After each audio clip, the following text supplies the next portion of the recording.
Naitwa Raeli Otungu ambaye anatafuta kiti cha ugavana katika jimbo la Kisii.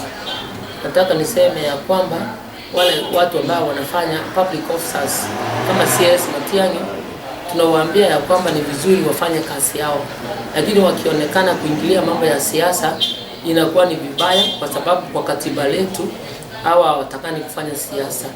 Lakini ukiangalia kama hii mambo ya security ambayo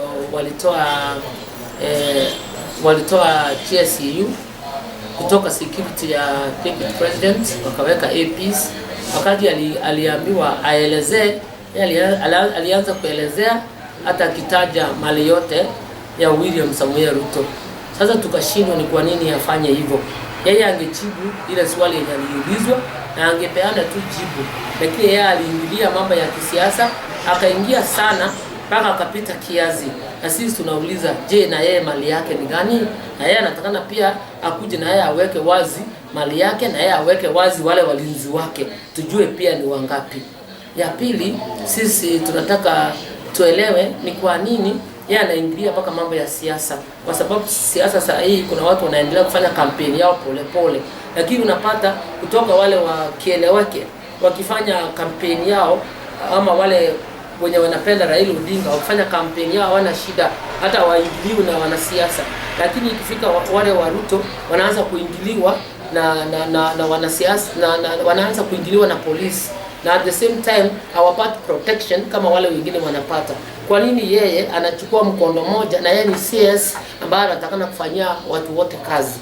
Hiyo ni mbaya, na tunataka kusema ya kwamba tunamwambia yeye, nauliza wazee wote wale wa Kisii, wazee wa Kisii wakae pamoja, wamlete mbele na wamwambie kwamba si vizuri kufanya yale anafanya, kwa sababu yeye hakuna jina ya kulinda, na kesho anaweza pia kutaka kura.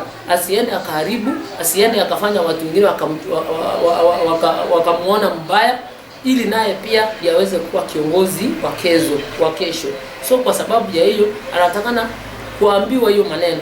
Tulisikia wakati mmoja alichaguliwa kama spokesman wa Kisii na hapa Gusii Culture of Elders, where those included our senator and our governor Ongwae. Sasa tunauliza, recently tena wakati walienda Sikri walisema sasa spokesman ya watu wa Nyanza including wa Kisii ni Raila Odinga. Je, yeye sasa hako wapi? Na yeye anasimama wapi? Na je, yeye anafikiria nini kwenda mbele?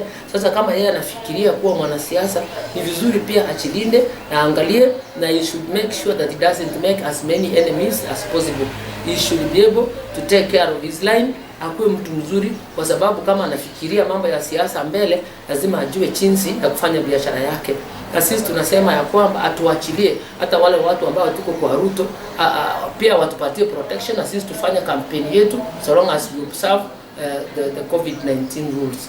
Otherwise, if he behaves the way he behaves, hata sisi wenyewe ambao ni wa Kisii tunaanza kuona vibaya, kwa sababu hatutaki atutenganishe pia na other communities, hatutaki pia na yeye pia aangushwe chini, because sisi kutoka Kisii tuko na watu wachache ambao wameenda juu kwa kiwango kama yake.